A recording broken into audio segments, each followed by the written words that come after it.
with the Department of Energy. Prior to forming ATI and working with the tribe, I began my career as a contracts attorney in the United States Court of Federal Claims. The U.S. Court of Federal Claims is really the primary jurisdiction for all matters relating to issues with government contracts. I found the topic fascinating and very early in my career moved to a government contracting firm in Plain, Virginia.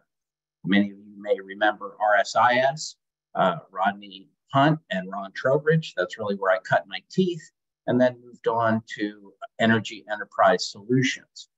Both companies were very fortunate to have strong involvement with the Department of Energy, and the contract that many of you currently know as CBOSS was a contract that we had won and operated really between 2003 and 2012. So I have a very strong understanding of the Department of Energy. I have worked very closely with the OSBDU office over the years. And I have to say personally, having worked with a lot of OSBDU offices throughout the federal agency, it is certainly one of the best in the US government. With that said, let me begin introductions to our guest speaker today, Ms. Tamara Miles. Ms. Miles is the Deputy Director of the Small Business Programs for the Office of Small and Disadvantaged Business Utilization at the Department of Energy. She has been in this position since 2020, and I can assure you, having recently attended the DOE Small Business Expo in New Orleans, she is dedicated to small business, small disadvantaged business, and making sure that organizations like yours have the ability to work very closely with the Department of Energy. Ms. Miles is also no stranger to the Department of Energy, having served previously with the Department of Energy Environmental Management Consulting Business Center. This organization oversees all of the acquisition associated with the cleanup sites throughout the country, cleanup sites like Savannah River, like Hanford, for example. So again, we are lucky to have her today, to have her experience, to have her background, and hopefully to provide a lot of great information as it relates to operating as a small business, as a small disadvantaged business within this environment. Before I ask Ms. Miles to begin her presentation, I would like to point out that the Department of Energy Office of Small Business has one of the best scorecards throughout the federal government. That organization most recently attained an A from the Small Business Administration. Those grades are based upon the agency's ability and willingness to meet its small business and small disadvantaged business contracting goals. I think the score was 117%. I'm not sure how that happens, but I know that this has been the case for the last 7 years. So congratulations to Ms. Miles. And Ms. Miles, I would ask that you take it away. And thank you so much for being here today. All right, well, good morning, everyone. And thank you, Mr. Crutchfield, for that wonderful introduction. I'm having some challenges with my video. It says that the host, let's see, your video, because the host has stopped it. So if there's a way that you all could enable my video, I will be happy to turn that on. But while that is being done, I will go ahead and get started. If you'd like to try, you should be able to now. Okay. All right, there we go. Thank you very much. So again, good afternoon, or actually good morning. It's still morning. Good morning to everyone. It certainly is a pleasure to be with you this morning to provide an overview of the U.S. Department of Energy and how to do business with us. You know, it's great to see so many on here. I did review the audience, or in terms of their registrations, and I see that there are businesses at various levels of experience. And so I'm going to kind of provide doing business with DOE 101. Some of it you may be familiar with, some of it may be too far in the weeds, but for some it may be very helpful. And then of course, this is just start of a conversation with the department, and particularly the OSTBU, the Office of Small and Disadvantaged Business Utilization, because from this meeting, we would certainly like for you to follow up with us and give us an opportunity to speak with you one-on-one. But with that, we'll go ahead and get started into the overview slide. And I'll kind of just talk about what we're going to discuss here. I think we have the full hour. I won't take the full hour to get through these slides, but we'll have plenty of time for Q&A. But we'll start with providing an overview of the agency in terms of its history and its mission, how we're structured, where we're located, get into a bit about the budget, and then we'll turn to more focus on the OSTBU. And what we do within the OSTBU, and how we partner with folks across the agency to achieve the small business goals.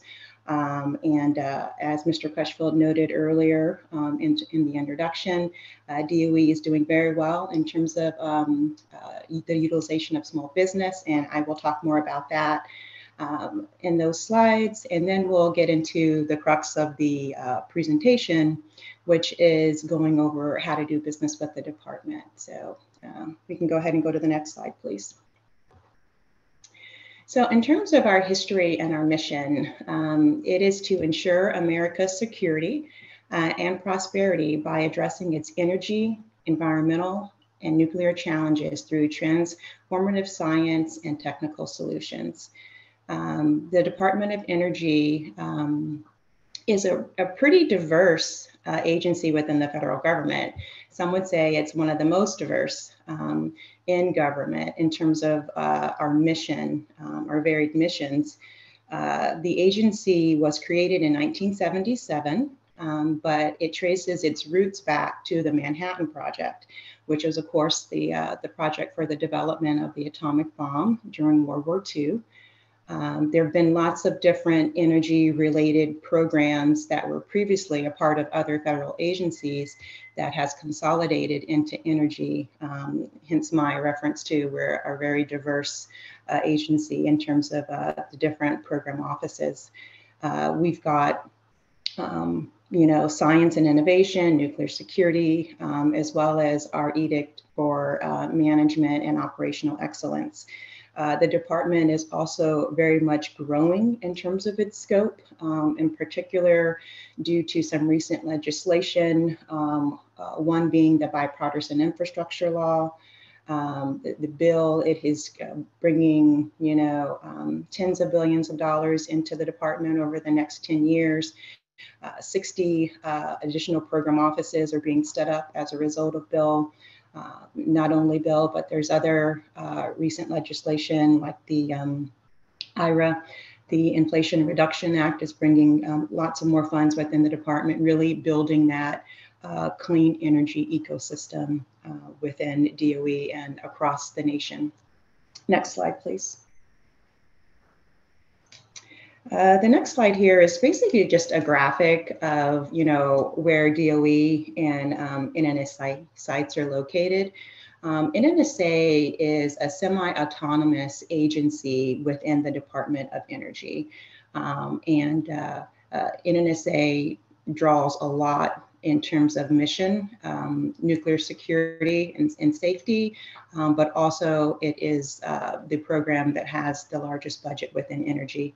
And we'll go to the next slide. So this is very much an eye chart, and where it says organization chart, Department of Energy, that is a hyperlink. So when you get a copy of these slides, you can click on it and you can, really see the agency in terms of its org structure. But just by looking at it, you can see with a number of boxes that it's just, there's a lot of different program offices. And as I said before, there'll be many more boxes that'll be on that chart, over the course of the next 10 years as new programs are being set up in clean energy space. But right now we are led by the Honorable Jennifer Granholm as the secretary. We also refer to that position as S1. And then there are 3 undersecretaries that support S1. The first undersecretary is under NNSA, The second one is under the Office of Science and Innovation. And that's where many of the national labs are.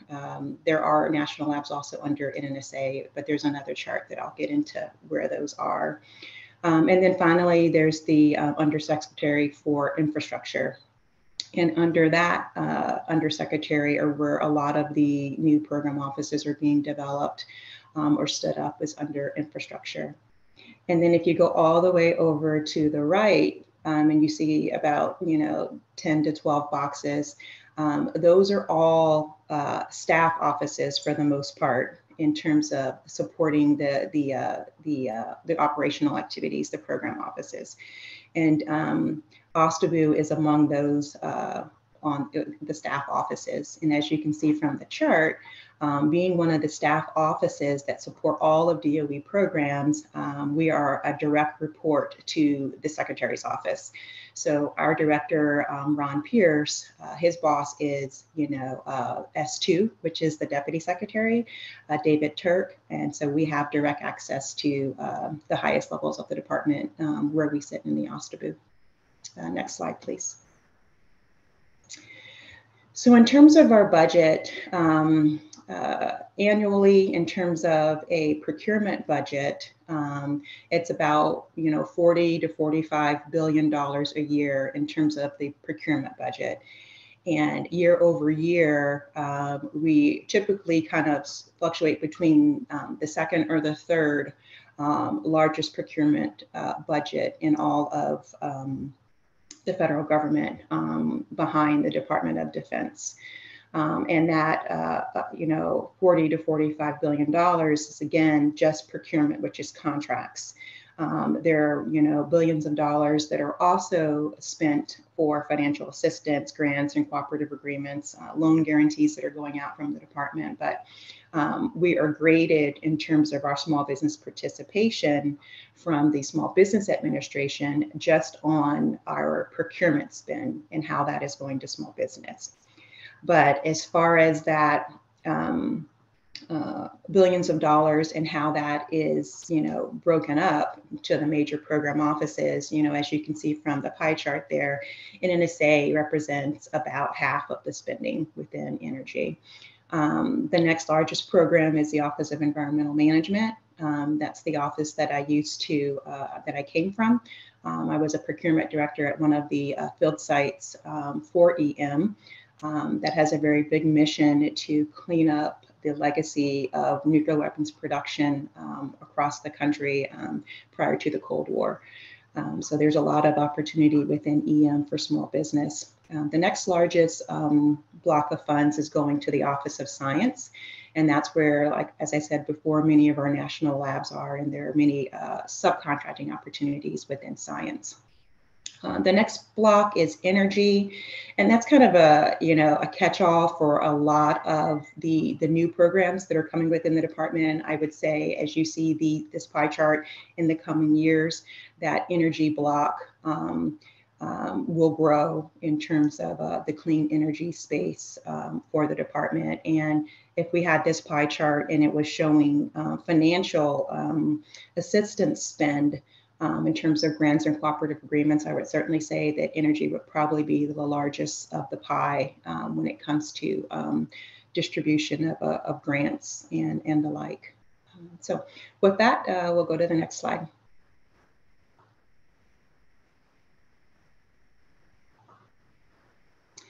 So now we'll turn the attention to the OSTABU. I have been with the OSTABU for about 2 years now, and I am really excited in the direction that the office is heading. We have got a very charismatic leader in Ron Pierce, and we are really pushing the envelope in terms of our mission to maximize small business opportunity. Mr. Crutchfield mentioned our annual Small Business Forum and Expo that just occurred in New Orleans last month. We had brought that expo back after a 4-year hiatus due to the pandemic, and it was a fantastic event. More than 1,200 folks were there, and we've just gotten a lot of really positive feedback in terms of the opportunity that it provided to small businesses wanting to work with the department. So, you know, we're definitely committed to being an asset, you know, to small businesses, being your small business advocate, you know, building bridges, and leading you to those bridges to the program offices where buying is being done. The OSTABU does not award contracts, but we are a facilitator to those program and contracting offices that are for small business. So our commitment is to, you know, outreach and training like we're doing here today, delivering useful information, building relationships both internally and externally. And then, of course, promulgating best practices in small business program management across the department and the federal government. Next slide. In terms of, you know, opportunity for small business, DOE is certainly very much committed to the federal-wide initiatives to diversify and to make more resilient the DOE supplier base. And in those efforts to maximize small business opportunity to include small businesses and underserved communities, we are really creating value and opportunity for small business. 1 in 4 procurement dollars for DOE is going to small business. So that's 25% of spend is going to small business, and that is including both prime contracts that DOE has awarded, as well as subcontracts that our major contractors have awarded. The most recent scorecard that has been posted is FY22. And we are proud to say that we did earn an A grade from the Small Business Administration for our small business achievements. You know, our goal was 14% of prime spend was to go to small business, and we achieved, I believe it was around 21% of spend went to small business from a prime standpoint. And then I must say that we are unique at DOE in terms of how our prime spend is calculated. DOE is the only federal agency that has management and operating contracts, M&Os, and they're like a quasi, you know, government entity. It's an extension of DOE. And so all of the subcontracts that are first tier subcontracts awarded to small business, it counts towards our prime contracts. So that funding that's coming through the M&Os really does allow us to meet our prime contracting goals. And then we also have a subcontracting goal, 49% for FY22. The same is true for FY23, 49% for subcontracting, and we made that goal as well. I think we just made the subcontracting goal. It was the goal for last year was 49%, and we achieved just under 50. I think it was 49.7. So we did achieve the highest spending that we have done with small business in FY22. $10.7 billion went to small business for both prime and subcontracting. As far as the breakdown for small disadvantaged businesses, which includes the 8A program, the goal was 5%. We achieved 5.6%. And we fell short, unfortunately, for the other socioeconomic programs for prime. WASB, Service Disabled Veteran Owned, and HUBZone. We didn't meet those goals. You know, the 5% for WASB, the 3% and for veterans and HUBZone, but certainly billions of dollars did go to those socioeconomic categories, considering the $10.7 billion that was awarded. So as far as FY23 is concerned, our prime goal for this year is 17%. We are tracking to meet that goal, as well as the subcontracting goal of 49%. And again, when you get the slides, that individual scorecard at sba.gov, that's a hyperlink, and that will take you to the scorecards for every federal agency. Next slide, please. So in terms of the operating environment for DOE, I will say that, it can be a bit challenging to navigate, the Department of Energy in terms of working with us, because, it is a very diverse in terms of our missions, as I mentioned, but it's also decentralized in terms of our business model. And we've got a lot of complex requirements. And so it really does require some diligence and some precision and patience to work with the department. We've got two senior procurement executives, one for DOE, Mr. John Bashista, and then another senior procurement executive that represents the NNSA side of the house, Mr. BJ Quigley. Under the SPEs, there are 14 different heads of contracting activities. We've got strategically placed small business program managers all across the country at the various programs. That 80 plus represents federal and major contractor small business program managers. There are over 20 different acquisition forecasts. So there's lots of places to go to see what opportunities are coming up. I will talk about our efforts to try to streamline that in a couple of slides. Many different major, contracts across the platform, and sometimes, especially when you are going after some of the larger contracts, the cost of entry can be pretty high in terms of the cost of proposals. But, I certainly, would recommend. And depending on the size of your business, that you would come in, initially through subcontracting, which is less onerous, but we'll get more into that in the upcoming slides. Next one, please. So how do we procure? What are the different, ways that you could, earn a contract with the department? Of course, we do full and open competitions. So these are unrestricted, where both small and large businesses can compete for the effort.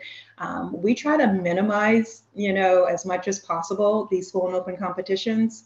DOE does have a small business first policy. So of course, the FAR requires market research. So we are doing detailed market research, usually issuing a request for information to industry. To see if there are 2 or more small businesses that could do the work. And when there is, we set it aside. But as I noted before, some of our requirements are really large and really complex. And so it does prevent us setting, many of the larger contracts aside, but there are still many opportunities for set-asides. And so we do have a small business set-aside when market research allows us to do so. There are some, sole source, acquisitions that we do, in particular under the 8A program. We can do sole source acquisitions. And then, of course, those that are justified for some type of competitive, where we can't, for one reason or another, compete something, then there are justifications for other than full and open competition to JOFOX or JNAs that are developed. Many opportunities for simplified acquisitions. There's a big focus on some of the larger contracts within the department, but of course, like any other federal agency, we're buying everything from soup to nuts. So there are a lot of smaller opportunities, and we do use simplified acquisition procedures when we buy those items, some of which we use GSA schedules. There is a benefit, of course, to using GSA schedules in terms of the volume pricing and the streamlined lead times to award. So we do award task orders from GSA schedules. For efficiencies, the same is true for some of our DOE contract vehicles like DOE Pass, that Mr. Crutchfield mentioned earlier, where we have aggregated spend for common goods and services that many sites are using, and we consolidated into a single BPA, and that provides pricing as well as lead time to award efficiencies. Unsolicited proposals. We do have a program that's managed out of the National Energy Technology Lab, NETL, in Pennsylvania, where if you have an idea that you think would benefit the department, you can submit an unsolicited proposal, and that proposal, depending on the topic area, would be forwarded to the most relevant program office for consideration for funding. And then, of course, funding opportunity announcements, FOAs, those are the announcements for financial assistance. So grants and cooperative agreements, or instead of RFPs, they're called FOAs, funding opportunity announcement. There's a lot of money, as I noted, that is coming through FOAs. Yet another opportunity to get work with the department or funding from the department are prize competitions. Prize competitions have been around for a very long time. Their authority is the America Competes Act. My understanding is that the design for the White House many, many years ago was through this America Competes Act with prize competitions. And DOE has some of those currently as well. I believe there are probably 40 different prize competitions that are going on right now. We did take part in the EPIC prize competition with the Office of Technology Transitions, and that competition culminated at the DOE Forum and Expo, Small Business Forum and Expo that I mentioned that happened last month. Basically, we had what we were calling informally as DOE's first Shark Tank. If you are familiar with that show, we called it the Gator Swamp. And so under that prize competition, 8 different startups pitched an idea in front of the whole crowd at the expo that they had in clean energy space. And 5 of the companies were awarded funding to further advance their ideas. So that was really exciting, and a great display of how prize competitions can foster relationships with the Department of Energy. Next slide, please.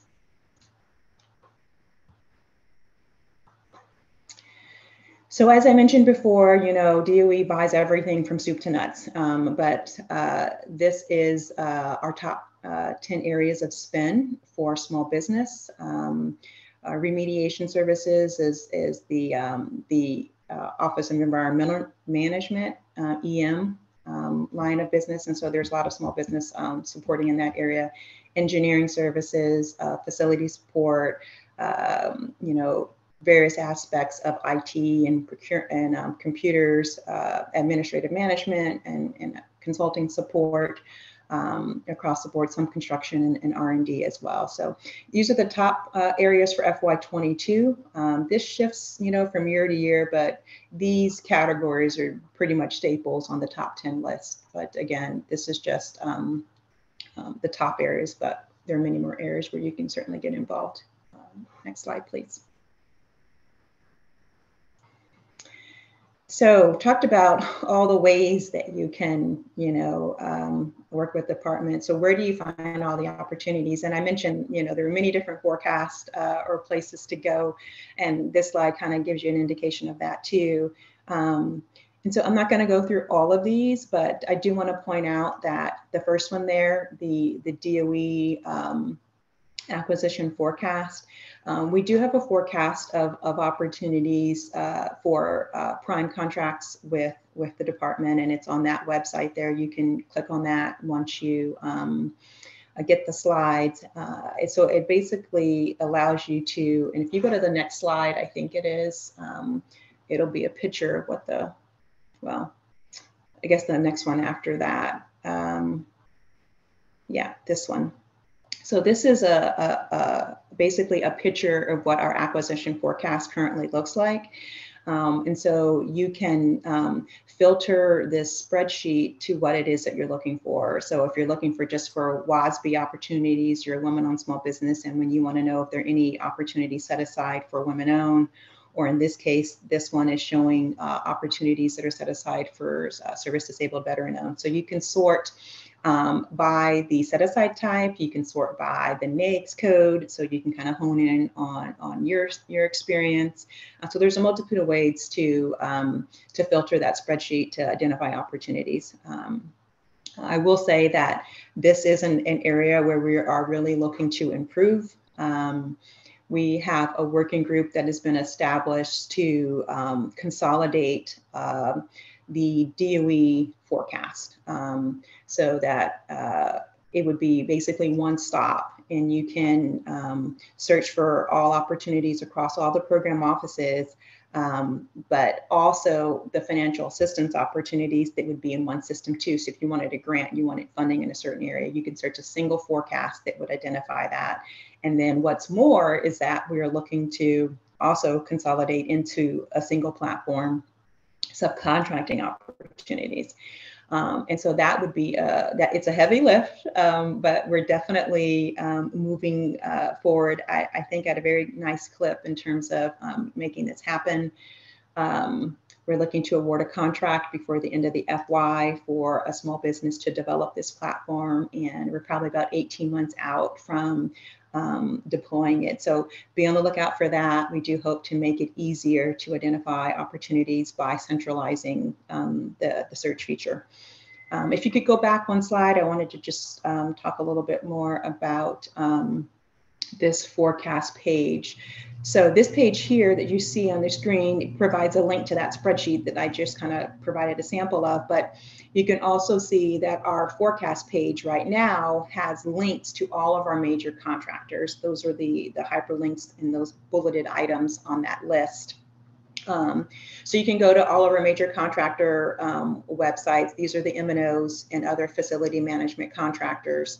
Click on their link. It'll take you to their website and their procurement pages, and you can see opportunities that they have, subcontracting opportunities.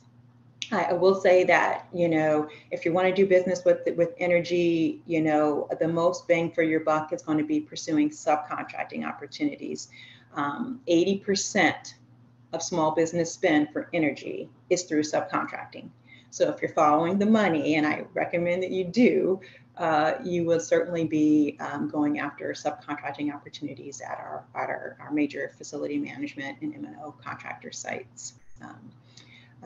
You can go ahead and skip to a couple of slides.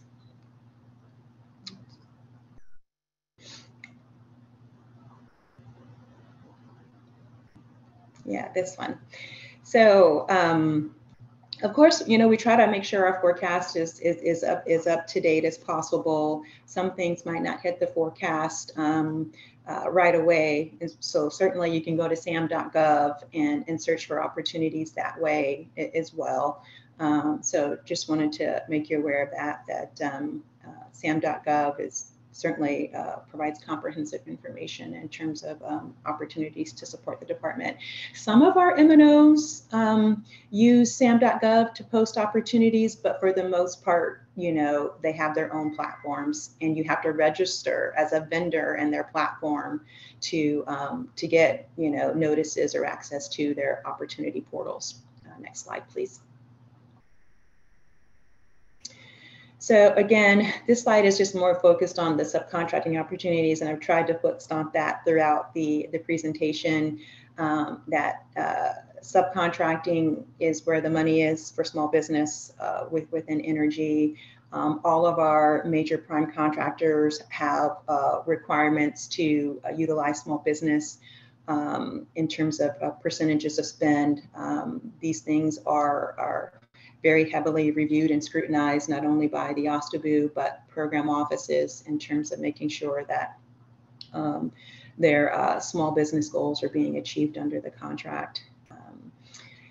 There's a listing of all of our prime contractors on this slide. There's a hyperlink there to the right, and you'll see all of the major contracts, points of contact, and links to their websites on that page. Another arm of opportunity to support DOE through subcontracting is at the Supply Chain Management Center, the SCMC.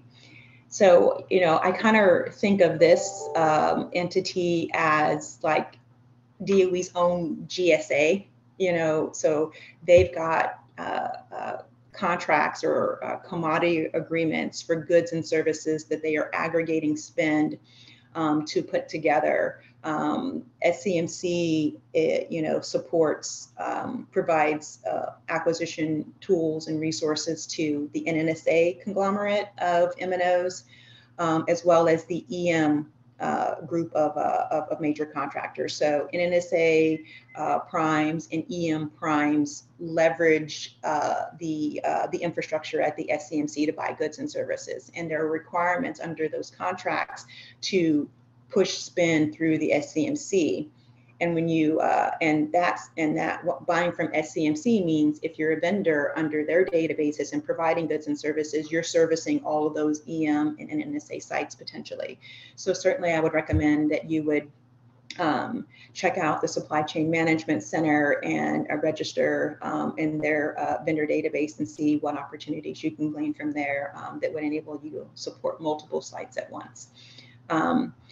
Not on this slide, but there's another entity that is similarly situated within energy, and it's called the ICPT, the Integrated Contractor Purchasing Team.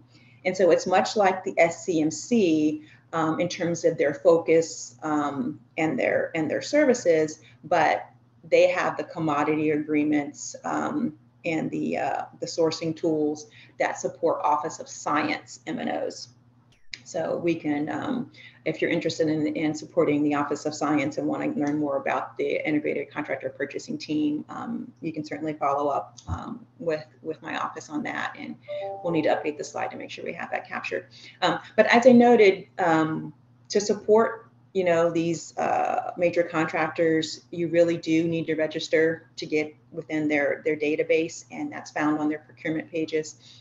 Another end to supporting these major contractors is to contact the local small business program manager. And on the our OSTABU website, we have the small business program manager directory, and it's organized by site. And so whatever site that you're looking to support across the country, there's a small business program manager that has been identified, and you can reach out to them to seek information about opportunities. And I often offer, that when you're contacting one of our field SBPMs, you're welcome to copy the OSTABU on those requests so that we are aware of the engagement. Next slide, please. So this is just a graphic of the major contractor, sites in terms of the M&Os, the managing and operating contractors. The ones that are in red, those are the Office of Science laboratories. And the ones that are in blue, they're either the NNSA or nuclear energy or fossil energy, or even EM has M&Os as well, and those are depicted in the blue. But so this is just a representation that you can see that there are national labs really all across the country, and like I said before, a significant amount of spend is going through these laboratories that we often refer to as the crown jewel of the United States. Many Nobel Prize winning projects and scientists have come from our national labs. Next slide, please. So this is just an example. I had said before that, subcontracting opportunities, you have to register. Sandia National Lab is in Albuquerque. It's our largest of the labs in terms of budget. It's an NNSA lab. And you see here, this is just a picture of their supplier portal and showing that you have to register. And then the next slide is just a sample, I believe, of how you can search for opportunities within their site. So you see Sandia Business Opportunities website. So definitely look into each of the labs that you may be interested in supporting and register for their database. Next slide, please. Another way to get opportunity within the department is through the Mentor Protege program, MPP. So this MPP program, it's managed out of the OSTABU. And what it is an incubator program to work with the department. You know, it's through subcontracting. So in DOE regulation, in the DEER, the DOE acquisition regulation, it's policy that our large contractors, our M&Os and facility management contractors support the MPP program. And some of our program offices have taken the additional step to make it an actual requirement in their contractors and their contracts that MPP Mentor Protege agreements be established within the life of the contract. So it's definitely something to look into. There are some eligibility, criteria in terms of serving as a protege, supporting one of the major contractors. But it's definitely a way to get experience and be mentored. There's training and development and actual field work that you can do to support the department, and any subcontract that a small business under MPP is, that they're awarded to support a project, they're non-competitive subcontracts. So for more information on MPP, you can click on that link. There's a nice video that does some more explaining about DOE's MPP. That is, of course, distinguished from SBA's Mentor Protege program. So where DOE's MPP is focused on subcontracting opportunities, and it's established post-award of the prime contract. SBA's Mentor Protege program is, of course, when you're going after prime contracts and you develop a joint venture with a large business, and you submit bids as a joint venture for federal requirements. So, but both very great programs. Certainly, recommend looking into both of those programs in terms of supporting DOE with our program, and then SBA's MPP is, of course, you're able to develop these joint ventures to go after work across government. Next slide, please. In the interest of time, I'm not going to go through each of these items because I think we want to leave a little bit of time for questions. But really, the gist of this slide is, to be successful in, navigating, work with the department, you really need to do three things. You need to leverage resources. There are many resources to support you going after work with DOE and really any federal agency for that matter, engaging with SBA, their supply chain development centers. We got listed here, PTACs, Procurement Technical Assistance Centers. Of course, that has changed. Their name is now Apex Accelerators. They will help you to position yourself to support any federal agency. The Minority Business Development Agency for minority-owned businesses, they really help a lot in assisting MPEs being successful. MPP, different trade organizations, stakeholder groups, I think are very helpful in providing training and development and networking opportunities to go after work as a team. We have a small business toolbox on our OSTABU website. I highly recommend you going through that because it does provide you some insights and resources. And then, of course, the small business program managers, that link is on our website too. So, there are many resources to assist in working with the department, and highly recommend that, you're seeking those out.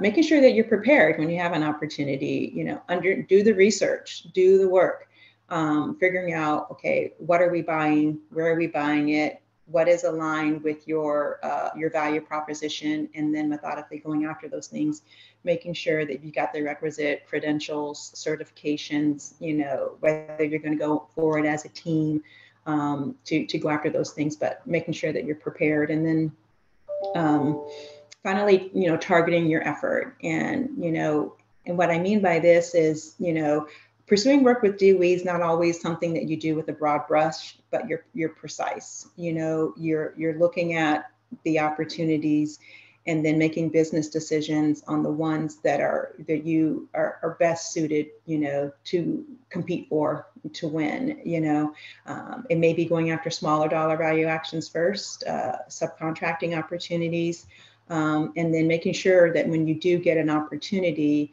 that you put your best foot forward. And continuing to work with the federal government means that you've got good past performance. And so making sure that you're communicating well with your with the government or one of our primes, and really building a solid past performance record.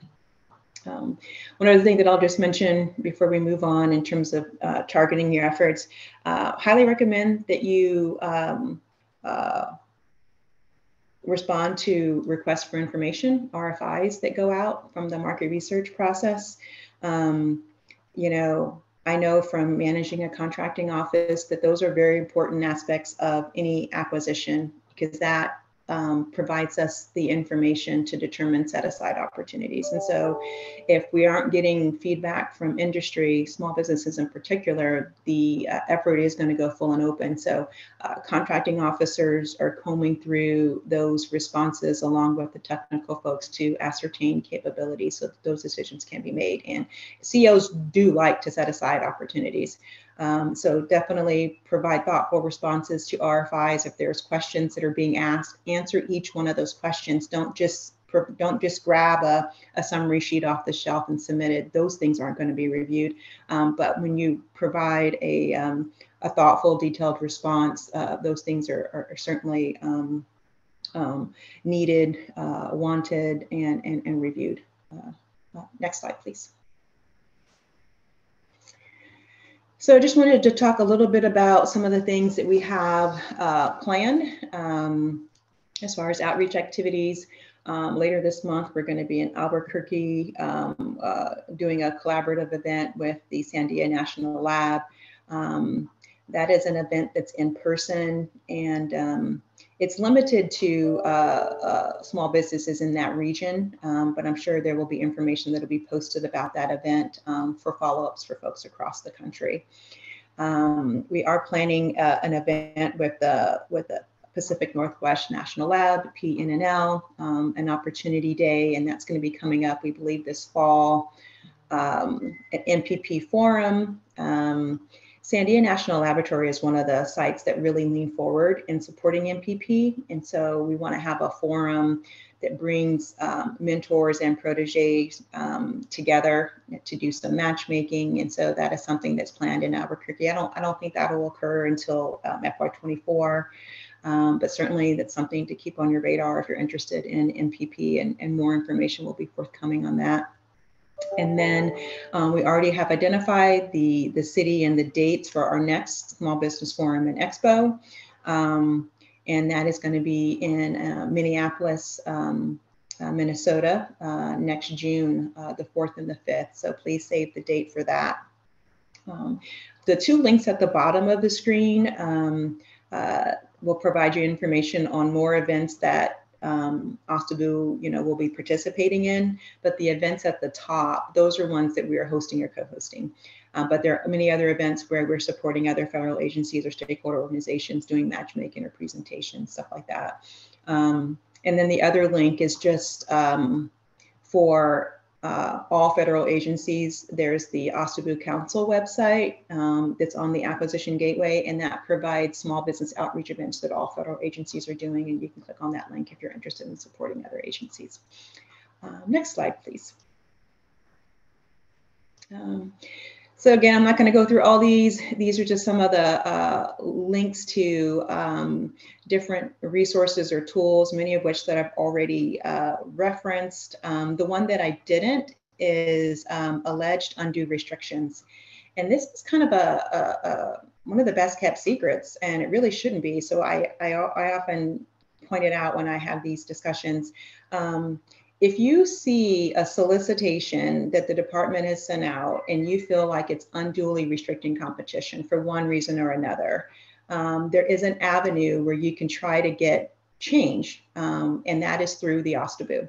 We are required per the Small Business Act to ensure, maximum competition, and where a solicitation seems to be, that it could be improved in terms of opening up the aperture for small business, proposals. We get involved in it. If there's something specific in there, like for example, we've seen some where for the past performance evaluation criteria, it was stated that, for you to have relevant, past performance, the size of past projects had to be a certain dollar amount, and the dollar amount being really high, for example. And so we have been able to work with program offices to clarify those types of requirements, and we don't get many of them a year, but whenever we do, I'm happy to say that we do move the needle. We are able to get change in those solicitations. So it is important that you bring those to our attention early, as soon as you see it, whether it's in a draft RFP or a final RFP. The sooner that you get it to us, the more time that we have to try to influence it in a way that supports small business. Not every item, do we think that does OSTBU think, okay, yeah, you're right, we're going to go ahead and see if we can get that change. But where there is something that we think, really could make a difference, and it makes sense, we do go after those things. And every time that we have been able to positively influence the outcome for small business. So, that's the link to when you have such a concern. Those concerns are submitted anonymous. We know who you are, but when we engage with the contracting office, they don't know the name of the small business that is, questioning the solicitation. We keep that under wraps. So do know that that's an avenue. I am going way over time. The next slide, I think, is just points of contact information. We do have points of contact for each of our socioeconomic small business programs. My contact information is there. The general mailbox, smallbusiness@hq.doe.gov. Please do reach out to us, provide us your capability statement. We can do a one-on-one consultation as a follow-up to this session. We're happy to speak with you. So please reach out to us, and I appreciate your time today.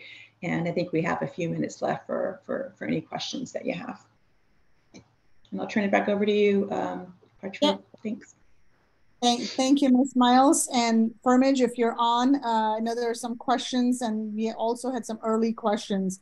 So this is where the real fun begins. So participants, please stay on and get your questions answered. Firmage, over to you. Thank you, Rena. I will say that I kind of have a hard stop, at about 5 after. I'll go over 5 minutes, but I do have another engagement. So apologies for that, but go right ahead with the questions. Thank you, Ms. Miles, and thank you very much for that briefing. It's extremely thorough. In fact, it's an excellent collection of information that in many ways I think has application to a lot of agencies, but having it all in place is really amazing. And I would encourage any of the participants here to make sure that when those slides are distributed, you run through so many of these links, because each link is loaded with tons of information. But I want to pull us back just for a moment and really start with some of the more fundamental building blocks. Clearly, this information has great application, but there's always the evolution of a small business, a small disadvantaged business, and it starts with registration in SAMS, and then having to decide, what am I going to put in my capabilities document? In many ways, it reminds me of the question I always used to get when I graduated from law school, and that was, well, what kind of law are you going to practice? And my standard answer was, well, any law that would get me hired. So as we move back to the capabilities perspective, what have you seen, Ms. Miles, and what would your recommendations be as it relates to a new organization's capability document, a medium-sized small businesses capabilities document, and so on? The capability statement is a very important document, and there's a lot of literature out there on what goes into a capability statement. If you go onto our small business toolbox on the OSTBU site, it provides you insight into that. I also know that Apex Accelerators, formerly the PTACs, they help a lot with assisting, small businesses in developing capability statements, especially those newly formed small businesses.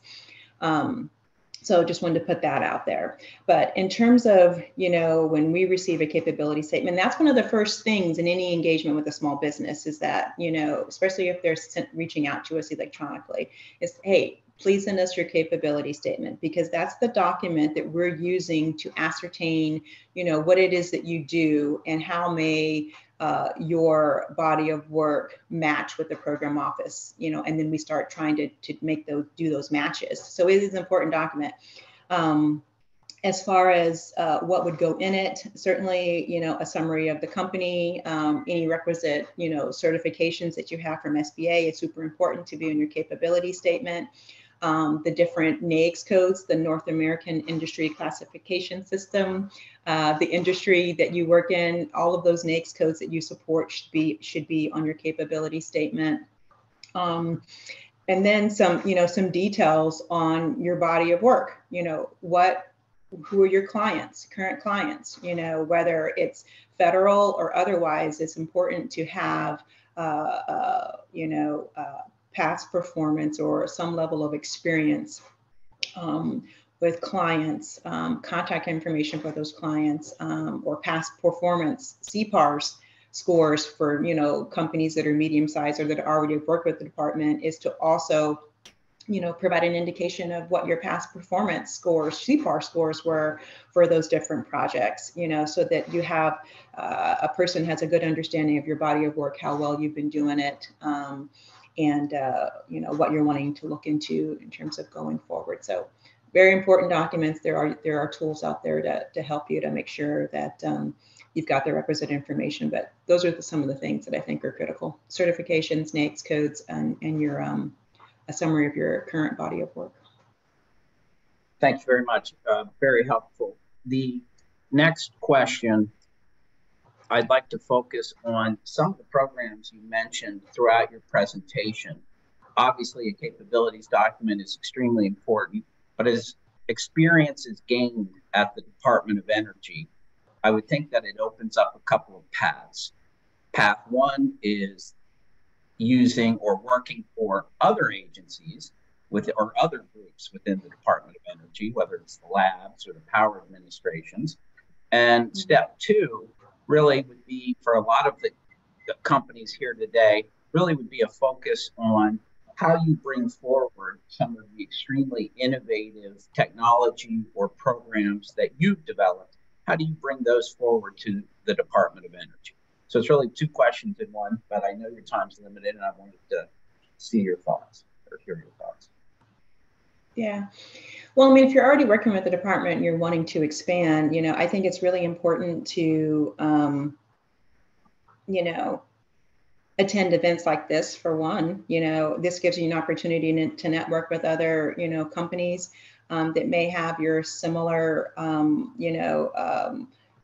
experience, but maybe more importantly, may have other experience where you guys could, come together and go after items. So, in the chat with this, providing your point of contact information and trying to build relationships, going to outreach events, that the department has, cross programs, or even the OSTBO. Those are great opportunities to build relationships with others and team. I think teaming is a very strategic and effective way to get work with the department, is to go after things as a team. So taking advantage of outreach events and trying to partner with others. In terms of, advancing innovative ideas, I mentioned the unsolicited proposal process. That's one way. If you have something new and it's not out, as a federal requirement through a solicitation, but you think there could be some use for it, there's certainly that NETL unsolicited proposal process. There's a prize competitions to see if your idea fits one of those different categories that are really leaning forward in terms of new technologies. We also have the Office of Technology Transition, OTT. That's where items may have been, you know, successful commercially, that you're wanting to grow and expand into federal space. That's an office that I think would be important to get to know and see what programs they have. So, I mean, I think there's a lot of different ways to, you know, advance ideas. But certainly, if there's something in particular that you're thinking of, please do reach out to my office and we can take a look at the concept and see what program office we think you may have best traction with and set you up with, you know, an introductory meeting with that office. Thank you, Ms. Miles. I see that we are at the end of the session. I would ask Rena to jump back on for any closing remarks.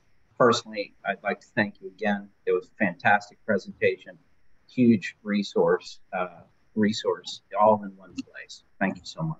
Rena? Thank you so much. And Ms. Miles, thank you for your time. I know you have to jump off, so I'll keep it short. Thank you for joining and spending your time with us today. And thank you to all our participants also for staying with us. Firmage, thank you for your time and for your expertise as well. Take care, everyone. Thank you. My pleasure. Have a great day, everyone.